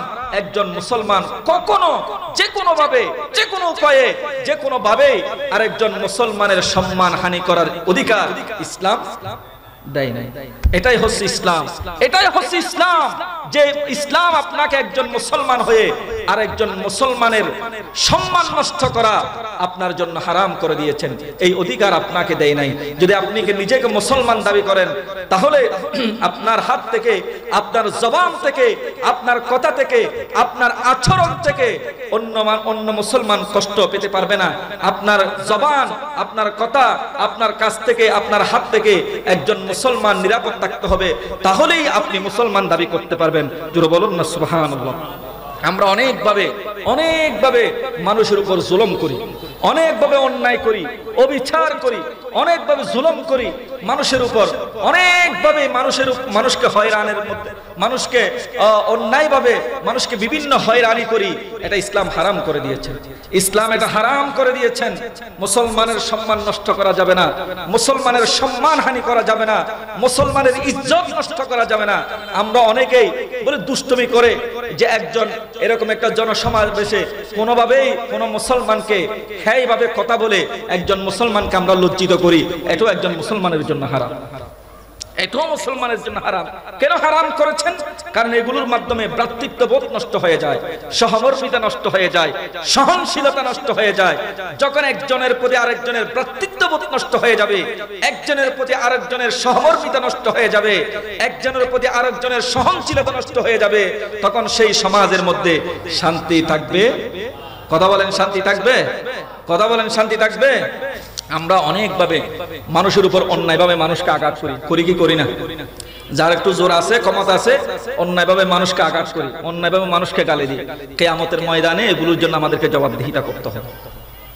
নবী করিম সাল্লাল্লাহু তাআলা আলাইহি ওয়াসাল্লাম হাদিসে পাকের মধ্যে এলান দিচ্ছেন, মুসলিম শরীফের বর্ণনায় এসেছে, হযরত আবু হুরায়রা রাদিয়াল্লাহু তাআলা আনহু হাদিস বর্ণনা করেন, আমার নবী ইরশাদ করেন, আন্না রাসূলুল্লাহ সাল্লাল্লাহু তাআলা আলাইহি ওয়াসাল্লাম ক্বালা আতাদরুনা মাল মুফলিস।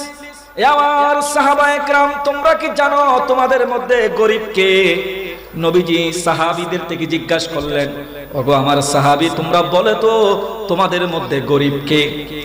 নবীজি জিজ্ঞেস করলেন, আরা তো গরিব মানে হারা যারা তো সম্পদ নাই, টিয়া পয়সা নাই, তারাই তো গরিব হয় না? অনতুন যদি প্রচার করে ওয়া গরিব কোন, তো উত্তর কি দিবা? হ্যাঁ, যাত্তর হন টিয়া পয়সা নাই, সম্পদ নাই, ইবেই তো গরিব মানে নাকি নয়? যে উত্তর দিবেন। আর আমার নবী যখন জিজ্ঞেস করলেন, সাহাবায়ে কেরাম একই উত্তর দিয়েছেন। বলি সুবহানাল্লাহ। নবীজি জিজ্ঞাসা করলেন সাহাবীদের থেকে, এ আমার সাহাবায়ে কেরাম, আতাদরুনা মাল মুফলিস, তোমাদের দৃষ্টিতে গরিব কে? তোমাদের দৃষ্টিতে অসহায় কে?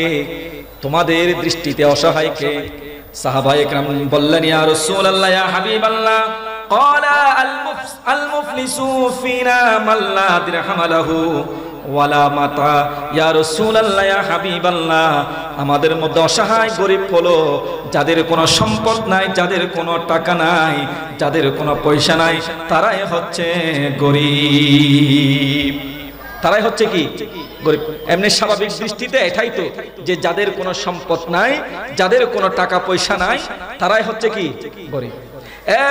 নবী করিম সাল্লাল্লাহু আলাইহি ওয়াসাল্লাম যখন জিজ্ঞাসা করলেন, ও আমার সাহাবী, তোমরা আমাকে উত্তর দাও, আতাদরুনা মাল মুফলিস, তোমাদের মধ্যে গরিব কারা, অসহায় কারা?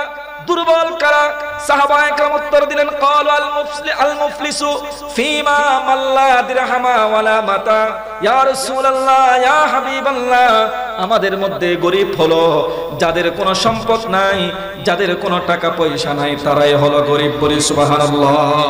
তো নবী করিম সাল্লাল্লাহু আলাইহি ওয়াসাল্লাম সাহাবীদের থেকে জিজ্ঞাসা করলেন, এ আমার সাহাবায়ে কেরাম, তোমরা আমাকে বলো যে তোমাদের মধ্যে গরীব কারা? তো স্বাভাবিকলি আমরা যেটা উত্তর দিব সেটাই সাহাবায়ে কেরাম সেই উত্তরটা দিয়েছেন। সাহাবায়ে কেরাম বলেন, ইয়া রাসূলুল্লাহ, ক্বালু আল মুফলিসু ফীনা মাল্লা দিরহাম লাহু ওয়ালা মাতা। আমাদের মধ্যে যাদের কোনো টাকা পয়সা নাই, অর্থ করি নাই, আমাদের মধ্যে যাদের কোনো সম্পদ নাই, এরাই হচ্ছে গরীব। এরাই হচ্ছে কি? গরীব। নবী করিম সাল্লাল্লাহু আলাইহি ওয়াসাল্লামের কাছে যখন সাহাবায়ে কেরাম এই উত্তরটা দিয়ে দিলেন, নবী করিম সাল্লাল্লাহু তাআলা আলাইহি ওয়াসাল্লাম বলেন, ও আমার সাহাবায়ে কেরাম, ও আমার উম্মত, তোমাদের উত্তর সঠিক হয় নাই। তোমাদের উত্তর সঠিক হয় নাই। অর্থাৎ তোমাদের দৃষ্টিতে যাদেরকে গরীব বলছো এরা গরীব নয়। তখন সাহাবায়ে কেরাম জানতে চাইলেন, ইয়া রাসূলুল্লাহ, তাহলে গরীব কারা? আমার নবী বলেন, ফাকালা ইন্নাল মুফলিসা মিন উম্মতি মান ইয়াতি ইয়াওমাল কিয়ামাতি বিসালাতিন ওয়া সিয়ামিন ওয়া যাকাতিন। আমার নবী বলেন, উম্মত আমার, আমার সাহাবী, তোমাদের কাছ থেকে জিজ্ঞাসা করা হলো গরীব কারা, তোমরা উত্তর দিয়েছো তোমাদের মধ্যে যাদের কোনো সম্পদ নাই, তোমাদের মধ্যে যাদের কোনো টাকা পয়সা নাই, তারাই হচ্ছে গরীব। আমার নবী বলেন, নয় নয় নয় নয়, যাদের টাকা পয়সা নাই, যাদের কোনো সম্পদ নাই, তারা গরীব নয়। সাহাবায়ে কেরাম জানতেছিলেন, ইয়া রাসূলুল্লাহ, তাহলে গরীব কারা? আমার নবী বলেন, উম্মত, আমার উম্মতের মধ্যে এমন কতগুলো মানুষ রয়েছে যারা বেশি বেশি নামাজ আদায় করবে, বেশি বেশি রোজা রাখবে, বেশি বেশি দান সদকা করবে, বেশি বেশি যাকাত আদায় করবে। ওই নামাজের গাট্টি নিয়ে, নামাজের আমল নিয়ে, যাকাতের আমল নিয়ে, রোজার আমল নিয়ে কিয়ামতের ময়দানে আল্লাহর সামনে উপস্থিত হবে। কিন্তু সাথে সাথে মাইয়াতি ইয়াউমাল কিয়ামাতি বিসালাতিন ওয়া সিয়ামিন ওয়া যাকাতিন ওয়া ইয়াতি قد شتم هذا وقذف هذا واكل مال هذا وسفك دم هذا وضرب هذا। আমার নবী বলেন, ওই বান্দা নামাজের গাট্টি নিয়ে, নামাজের আমল নিয়ে, রোজার আমল নিয়ে, যাকাতের আমল নিয়ে আল্লাহর দরবারে উপস্থিত হবে, কিন্তু সাথে সাথে তার পিছনে পিছনে এমন কতগুলো মানুষে গিয়ে হাজির হবে দুনিয়ার মধ্যে ওই বান্দা যাদেরকে অন্যায়ভাবে গালি দিয়েছিল। জোরে বলেন নাউজুবিল্লাহ। সে নামাজের কাঠি নিয়ে, নামাজের বোঝা নিয়ে, নামাজের আমল নিয়ে, যাকাতের আমল নিয়ে, আপনার রোজার আমল নিয়ে আল্লাহর দরবার উপস্থিত হবে। অনেকগুলো আমল, আমলের একেবারে পাহাড়, কিন্তু তার সাথে সাথে তার পিছনে পিছনে এমন কতগুলো বান্দা উপস্থিত হবে ময়দানে কিয়া দুনিয়ায় থাকতে, যে বান্দাদেরকে অন্যায়ভাবে গালি দিয়েছিল। অন্যায়ভাবে কি দিয়েছিল? আমার ক্ষমতা আছে, আমার পাওয়ার আছে, আমার বাহুবল আছে, আমার চেয়ে একজন দুর্বল মানুষকে অন্যায়ভাবে গালি দিলাম। সে বেচারা দুর্বলতার কারণে তার কোনো শক্তি নাই, পাওয়ার নাই, বাহুবল নাই, সামাজিক কোনো মর্যাদা নাই, সামাজিকভাবে কোনো পাওয়ার নাই, কোনো ক্ষমতা নাই, সে গালির উত্তর দিতে পারে নাই। মন খারাপ করে চলে গেছে যে, বেটা, আজকে তুই আমার চেয়ে সবল বলে, আমার চেয়ে ক্ষমতাশীল বলে তুই আমাকে গালি দিয়েছস, আমি বিচার আল্লাহর কাছে দিলাম। মনে মনে এরকম বলে চলে যায় কি যায় না? কথা বলেন, যায় কি যায় না? আমার নবী বলেন, কিয়ামতের ময়দানে কদে শাতামা হাযা, তোমার সাথে নামাজও থাকবে, ওই বান্দার রোজাও থাকবে, যাকাতও থাকবে, অনেক নেক আমল থাকবে, এগুলো নিয়ে আল্লাহর দরবারে উপস্থিত হবে। কিন্তু এমনগুলো মানুষ উপস্থিত হবে তার সাথে সাথে দুনিয়ার মধ্যে যাদেরকে অন্যায়ভাবে গালি দিয়েছে। অন্যায়ভাবে কি দিয়েছে? এই জন্য কোন মুসলমান অন্যায়ভাবে কোন মুসলমানকে গালি দিতে পারে না। ইসলাম আমাকে আপনাকে সেই অনুমোদন দেয় নাই। ইসলাম এটা অনেক একটা সুন্দর, সহমর্মিতা এবং সহনশীলতার ধর্ম। নবী করিম সাল্লাল্লাহু আলাইহি ওয়াসাল্লাম এর পরে বলেন, ওয়াকাযাবা হাযা, এমন একজন বান্দা তার পিছনে উপস্থিত হয়ে যাবে দুনিয়ার মধ্যে থাকতে, যার ব্যাপারে সে মিথ্যা তুহমত দিয়েছিল, মিথ্যা অপবাদ দিয়েছিল, মিথ্যা মামলা দিয়ে তাকে রটিয়ে দিয়েছিল। আমার ক্ষমতা আছে, আমার পাওয়ার আছে, আমি যেই দল করি সেই দল ক্ষমতার মধ্যে আছে, আমার একজন প্রতিবেশীকে আমার সাথে মিল নেই বলে তাকে মামলায় লটকিয়ে দিলাম। কথা বলেন ঠিক কিনা? এরকম মানুষ সমাজে আছে কি নাই? ও আল্লাহর বান্দারা, এরকম মানুষ আছে কি নাই? ও বান্দা, এই দুনিয়ার ক্ষমতা চিরস্থায়ী নয়, এই দুনিয়ার ক্ষমতা একদিন চলে যাবে। তোমাকেও দুনিয়া ছেড়ে কবরে চলে যেতে হবে, আল্লাহর সামনে উপস্থিত হবে। আমি আপনি এই অন্যায় করে যখন আল্লাহর সামনে ময়দানে হাসরের মধ্যে উপস্থিত হব, যাকে অন্যায়ভাবে আমি মামলায় লটকিয়ে দিয়েছি, অন্যায়ভাবে যার বিরুদ্ধে মিথ্যা অপবাদ দিয়েছি, ওই বান্দা বিচার নিয়ে আল্লাহর দরবারে আল্লাহর কাঠগড়াই মামলা দায়ের করবেন। জোরে বলুন নাউজুবিল্লাহ। এরপরে নবী করিম সাল্লাল্লাহু আলাইহি ওয়াসাল্লাম বলেন, ওয়া আকালা মালা হাযা, ওই বান্দা নামাজ নিয়ে, রোজার সওয়াব নিয়ে, যাকাতের সওয়াব নিয়ে আল্লাহর দরবারে উপস্থিত হবে, কিন্তু তার পিছনে পিছনে এমন কতগুলো মানুষ যাবে অন্যায়ভাবে যাদের সম্পদ সে হস্তগত করে নিয়েছিল, অন্যায়ভাবে যাদের জায়গা দখল করে নিয়েছিল, অন্যায়ভাবে যাদের সম্পদ দখল করে নিয়েছিল, ওই মানুষগুলো ওই নামাজীর সাথে আল্লাহর দরবারে উপস্থিত হবে। নবী করিম সাল্লাল্লাহু আলাইহি ওয়াসাল্লাম ওয়াসাফাকা দামা হাযা, ওই নামাজি, ওই যাকাতি, ওই রোজাদার যখন আল্লাহর সামনে উপস্থিত হবে, তার পিছনে পিছনে এমন কতগুলো মানুষ গিয়ে উপস্থিত হবে দুনিয়ার মধ্যে যাদেরকে অন্যায়ভাবে জুলুম করে, অন্যায়ভাবে অবিচার করে যাদের রক্তপাত করেছিল। ওয়াদারাবা হাযা, তার বাহুবল ছিল, তার পাওয়ার ছিল, ক্ষমতা ছিল, ক্ষমতা কাটিয়ে, বাহুবলের পাওয়ার কাটিয়ে অন্য মানুষকে প্রহার করেছিল অন্যায়ভাবে। সে দুনিয়ার মধ্যে দুর্বল ছিল বিদায় কিছু করতে পারে নাই, প্রতিবাদ করতে পারে নাই। কিন্তু আপনার যেই চিরস্থায়ী জীবন, যেই জীবনে আপনার জীবনের প্রতিটা মুহূর্ত আল্লাহর সামনে জবাবদিহিতা করতে হবে, যেই জীবনে, যেই চিরস্থায়ী জীবনে আপনার এই দুনিয়ার জীবনের প্রতিটা সেকেন্ড, প্রতিটা মুহূর্ত আল্লাহর দরবারে, আল্লাহর সামনে আপনাকে জবাবদিহিতা করতে হবে। ওই ময়দানে হাসরে, কিয়ামতের ময়দানে আল্লাহর বিচারের কাঠগড়ায় আপনার বিরুদ্ধে মামলা দায়ের করবে। বলি নাউজুবিল্লাহ। নবী করিম সাল্লাল্লাহু আলাইহি ওয়াসাল্লাম, আমার উম্মত, তোমরা বলেছো যাদের সম্পদ নাই তারাই গরিব, যাদের টাকা পয়সা নাই তারাই গরিব। নয় নয় নয়, আমি নবীর দৃষ্টিতে তারা গরিব নয়, আমি নবীর দৃষ্টিতে তারাই গরিব যারা নামাজ নিয়ে, যাকাতের ঘাটতি নিয়ে, দান সদকার ঘাটতি নিয়ে অনেকগুলো দুনিয়ার মধ্যে আমল করে কবরে যাবে, ময়দানে হাসরের মধ্যে আল্লাহর সামনে উপস্থিত হবে। কিন্তু দুনিয়ার মধ্যে অন্যায়ভাবে মানুষকে গালি দিয়েছিল, অন্যায়ভাবে তার একজন ভাইকে মামলায় লটকিয়ে দিয়েছিল, অন্যায়ভাবে তার ভাইয়ের সম্পদ, তার ভাইয়ের জায়গা দখল করে নিয়েছিল, অন্যায়ভাবে তার ভাইকে প্রহার করেছিল, অন্যায়ভাবে তার ভাইয়ের রক্তপাত করেছিল। ওই ভাইগুলো দুর্বল ছিল বিদায় দুনিয়ার মধ্যে কোনো প্রতিবাদ করতে পারে নাই। ময়দানে হাসর যখন, বিচারের দিন যখন কায়েম হয়ে যাবে, ওই কিয়ামতের ময়দানে তারা আল্লাহর সামনে উপস্থিত হয়ে তার বিরুদ্ধে যখন মামলা দায়ের করবে, আল্লাহ পাক রব্বুল আলামিনের ওই বিচারের কাঠগড়ায় তারা লটকিয়ে যাবে। বলি নাউজুবিল্লাহ। এখন তো আপনি দুনিয়ার মধ্যে আছেন, কাউকে আঘাত করেছেন, বিচার হস সবাজ তুই মার্কেট জেনে টিয়া 10,000 দেশাই দেবে, একটা চিকিৎসা করব গই, ওই 10,000 টিয়া দিয়ে শেষ, মামলা শেষ। অনে নাকি নয়, অনে নাকি নয়, অবাজ তুই মার্কেট জেনে একটা দেশাই দেবে, ডাক্তার হরস শুনদে এই দূর বিচার শেষ। বেচারা গরিব মানুষ, ওই মাইরও হাইয়ে, যত গিয়ে গই, সম্মানও গিয়ে গই, ওষুধ মাইরও হাইয়ে, ওই টিয়া 10,000 লইরা তার বুঝ করে দিয়ে, অনে নাকি নয়। আচ্ছা হন তো ময়দানে হাসরের মধ্যে সম্পদ, টিয়া পয়সার হন হাত সরবাস চলিবে না, মামুর হাত সরবাস চলিবে না, ইতারা নমাতের কা। আর তুমি দুনিয়ার মধ্যে কোটি কোটি টিয়া আছে, কিয়ামতের ময়দানে যখন ওরা যাবে তখন আমি টাকা দিয়ে দুনিয়ার মধ্যে যেমনি ভাবে ডিসমিস করে দিছি, আল্লাহর সামনে ডিসমিস করে দেব। পারবে? কথা বলেন, পারবে? পারবে না। যখন আপনি টাকা দিয়ে দুনিয়ার মধ্যে অন্যায় করে টাকা দিয়ে পার পেয়ে যাবেন, আপনার উপরে মামা আছে, মামাদের ফোনে আপনি পার পেয়ে যাবেন। কিয়ামতের ময়দান এমন একটা ময়দান, এমন একটা বিচারের দিন যেখানে আপনার কোনো সম্পদ, আপনার কোনো টাকা কাজে আসবে না। কথা বলেন ঠিক কিনা? এখন আপনি মামলা কিভাবে ডিসমিস করবেন? কিভাবে? টাকা নাই, সম্পদ নাই, ফোন দেওয়ার মামার ফোনের কোনো মামাও নাই। কথা বলেন ঠিক কিনা? মামলা তো নিষ্পত্তি করতে হবে। কথা বলেন ঠিক কিনা? আল্লাহ তো অন্যায় করেন না, নাউজুবিল্লাহ। সর্বোচ্চ নিয়ম যিনি করেন তিনি হচ্ছেন আমার আল্লাহ। কথা বলেন ঠিক কিনা? ওই দিন যখন টাকার কোনো খেলা চলবে না, মামার ফোনের কোনো খেলা চলবে না। আল্লাহ বলেন, বান্দা তুই যে নামাজের ঘাটতি নিয়ে, রোজার ঘাটতি নিয়ে আমার দরবারে এসেছিস, এখন যে ওরা মামলা করছে, মামলার নিষ্পত্তি হবে কেমনে? তোর সওয়াবগুলো তাদেরকে দিয়ে দে। তোর সওয়াবগুলো তাদেরকে দিয়ে দে।